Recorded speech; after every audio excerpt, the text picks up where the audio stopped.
Well, the big news on Capitol Hill today, Senator Thom Tillis said that he will not support Trump's U.S. attorney pick for D.C., Ed Martin, and it's going to possibly derail his nomination. So for more, we're joined by Tom Fitton. He's the president of Judicial Watch. So Tom, thanks so much for joining us. So why do you think, what's going on here with Senator Thom Tillis? We know he's a frequent person on the opposition of things that the Republicans would like to see done. So why does he oppose Martin in this time around? Well, he's saying because of January 6th, Ed Martin has been trying to defend the targets of the Biden regime's January 6th prosecutions that were so abusive and had to be undone by the just pardons of President Trump.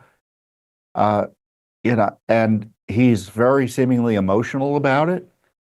And I don't understand the logic, but, senators do what they're going to do. I'm disturbed because I've learned and I understand that in discussions about Ed Martin's decision, the Ed Martin nomination, Senator Tillis was mocking the death of Ashley Babbitt, whose family we represent in a wrongful death lawsuit that just settled in principle. So that's outrageous to me. I mean, isn't everything about this, Tom, symbolic of what's still wrong with the Republican Party? I mean, it strikes me like there's North Carolina, South Carolina, you have these places where Texas, Florida, you have these places that people say, oh, it's so red, red state America. And then you have these leaders who go to D.C. and this is what they do. And he's just, it's symbolic. It's more than a symbol. He's just outright saying, no, I don't care. I think, I'm going to make fun of Ashley Babbitt. Screw the J6ers. I'm not going to do it. Well, if voters don't like it, they should communicate with Thom Tillis. Mm-hmm. And if they're concerned that and the Senate can get past this if they want to get Martin confirmed as U.S. attorney as President Trump wants. So it's not over till the fat lady sings, more or less, or till his nomination is pulled.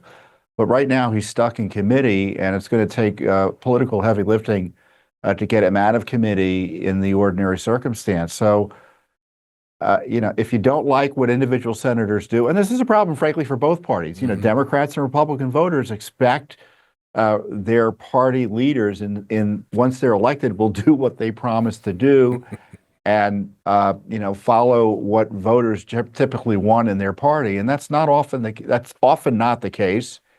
And so voters need to make their voices heard.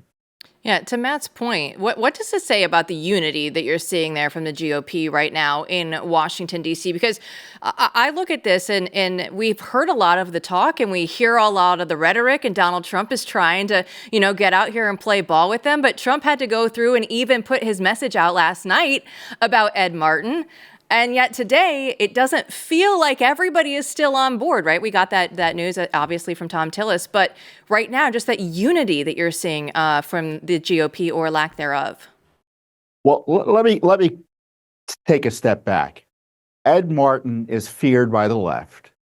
The minority leader, Chuck Schumer, my understanding was going around going after him personally with Republican senators. Schumer's mad at Martin because Martin asked him some tough questions and initiated an investigation that he eventually stopped into whether he broke the law in threatening Supreme Court justices. Adam Schiff has had it in for Ed Martin.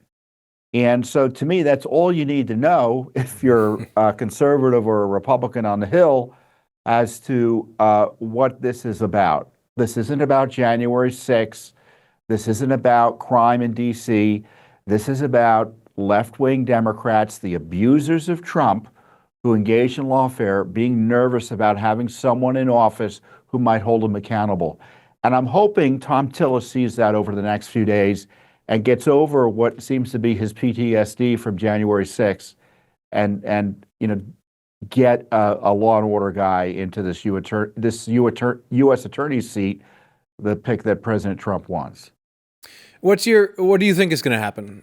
What do you think is going to happen with this?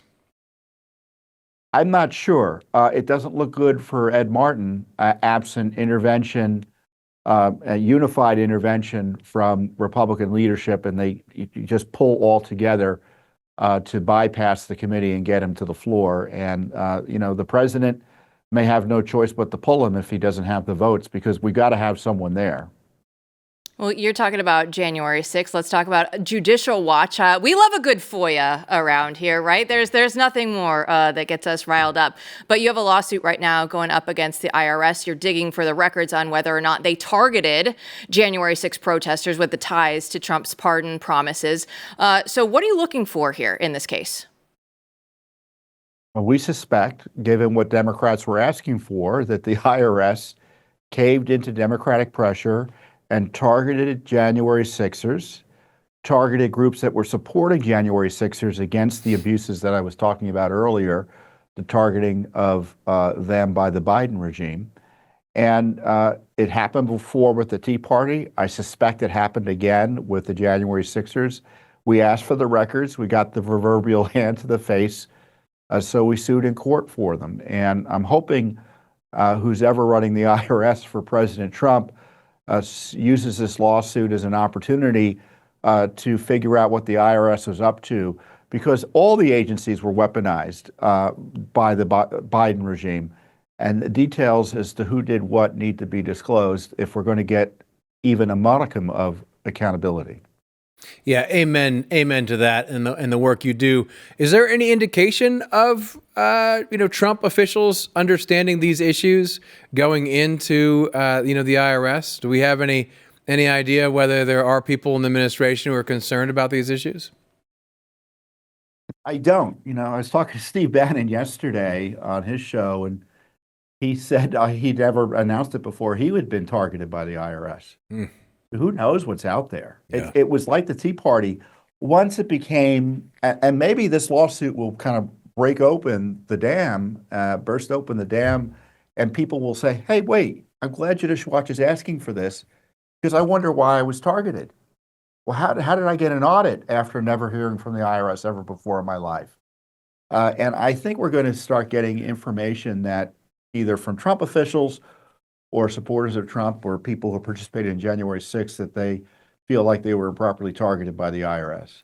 Well, I want to go over this because we got actually some big news out of the Supreme Court today, because they just gave the go-ahead for Trump's ban, lifting the ban on the transgender people serving in the military and actually flipping a lower court's ruling. And Tom, it almost feels strange to win a court battle these days. We've had all these headlines that have gone against us. We see lower court judges all the time just go out there and try and say, you know what, we're going to do it our way. But actually, how did this one happen? How did the conservatives actually come out on top for this one? Well, this is a case of the coup being paused. The Supreme Court operated the way it was supposed to, I think, in recognizing that a lower court essentially tried to hijack the powers of the commander-in-chief in terms of setting policy and related to personnel in the military. This isn't the first time there's been a restriction on transgender service in the military. It happened under Trump. And so for judges immediately to grant relief and basically tell President Trump he can't do anything when it comes to personnel in this area in the military, I think was a bridge too far for even Supreme Court justices who sometimes let the lower courts get away with doing too much. Like I'm thinking of the Chief Justice Roberts and Amy Coney Barrett and maybe Justice Gorsuch now and again. Tom, we got through the first 100 days. Everyone was talking about the first 100 days, and it really struck me and many others here. Each stage that you get through, you're not tired of winning, but then you see, how much more the mountain you have to climb. And the first 100 days were amazing. There's a lot of fireworks, EOs, et cetera. And now it strikes me like, talking to people there and just, being aware of the situation. Now is where the real work really starts to come in. Things start to come into crunch time. What is your take on the administration overall for the, where we're moving into? Where do you think the biggest obstacles are, and what do you think is the biggest, successes, stuff you think is going to be good? Well, the president secured the border. Yep. Yep. Our country was going to break unless that was done. And as far as I'm concerned, he deserves the Nobel Peace Prize for it. He's reversing the invasion as best as he's able, but he needs more capacity and more money from Congress to do it. So the big hurdle next is the Congress getting this legislation passed, the so-called reconciliation fight settled, so we know that taxes aren't going to go up by $4 trillion next year, and there's going to be funding for increased enforcement with interior removals, the mass deportation. So that's going to be an important issue. And as I was saying earlier with Ed Martin and generally, there's got to be some accountability in a more aggressive way for the deep state abuses, the Biden regime abuses of Trump, and frankly, accountability for the criminality of the Biden regime in terms of Biden family corruption and the other corruption issues that were ignored by the previous Justice Department. And I frankly think weak sisters in the Trump Justice Department in the first term. So President Trump should light a fire under the Justice Department or, as I've been highlighting, exercise his power as president to appoint special prosecutors to investigate the various issues the Justice Department seems to be taking a go slow approach on.